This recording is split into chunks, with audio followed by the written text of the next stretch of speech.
The right is growing increasingly more worried about the rate in which people are beginning to notice Trump's own steep mental decline. The other day, we covered how Hannity and friends attempted to team up on Jessica Tarlov on this exact same issue. Well, today we have Kayleigh McEnany and friends doing the exact same thing and getting about the exact same results. You'll notice Fox's strategy when they're worried about something is to try to do a 4v1 to team up on the left about it, strength in numbers or something like that. And before we play the clip, I do want to mention we now have memberships available for the channel as low as $3 if you would like to support independent leftist media. Go and check that out with lots of exclusive perks for each different tier. And let's get into this clip. Take a look at Kayleigh McEnany and friends trying to team up on the issue of Trump's steep mental decline. We're going to have a replay of what we saw in 2020. And there's a lot of concerns, actually, that I've seen now recently with Donald Trump on the stuff. You cannot compare the two. Absolutely, we can.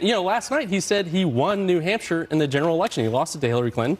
Lost it to Joe Biden by 7 points. You cannot compare the two. Kayleigh, he mixed up Nikki Haley. He mixed up Nikki Haley and Nancy Pelosi for minutes on end in his speech and came back to it. Now, he's exactly right here, and Fox News knows it. Both men have their gaffes between them, so acting as if Trump is mentally sound is just disingenuous. They're both 80-year-old senile old men, and it's funny that Kayleigh at one point says, well, 2/3 of Americans polled, as if that somehow proves a fact, because over 2/3 of Americans polled also support abortion as well, and I don't see her going and defending that starchly. Facts are not bared out in opinion. That's pretty clear. This is just how much of a cult that the right is in. If Donald Trump says it, it's immediately law to them. They don't have to check on it. There's no fact checking. None of that happens. Donald Trump said it, so it's true. And he said Biden isn't mentally there, so they are going to live or die by that. It doesn't matter because Trump says it, and no matter what Trump himself says or does, they won't face the reality of their own guy. Unless Trump,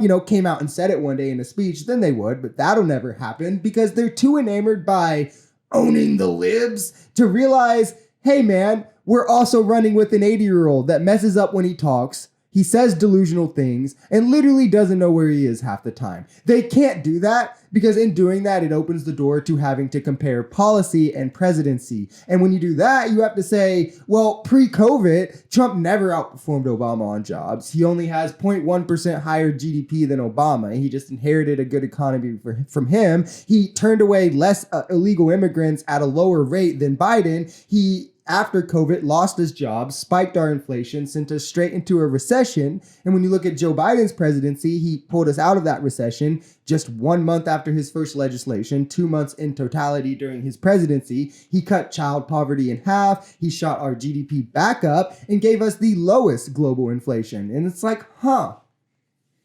maybe Trump isn't the better guy, especially when you add in that he also tried to overthrow our democracy. So you can see when you do that, why MAGA tries to focus so hard on mental ability and so hard to create this narrative, because they feel like it's the only place where they still have a chance to win and actually look better. They are quite literally hoping to get elected off mental ability. I think the first president ever to do so, because they know his presidency wasn't enough. They know his policies aren't enough. And they know damn well his personality definitely isn't enough. It's barely enough in his own party. If you enjoyed this video, we're Social Society. We're a commentary channel influenced by politics, society, and the economy. We are pretty left-leaning on this channel, but we're open to our right-wingers as well. The biggest thing here is having conversations that get everyone to the bottom of the truth. If that sounds like something that could interest you, consider smashing that subscribe button, leaving us a like, or even commenting on this video. We additionally have memberships available if you would like to support, because the only way we become a society is together.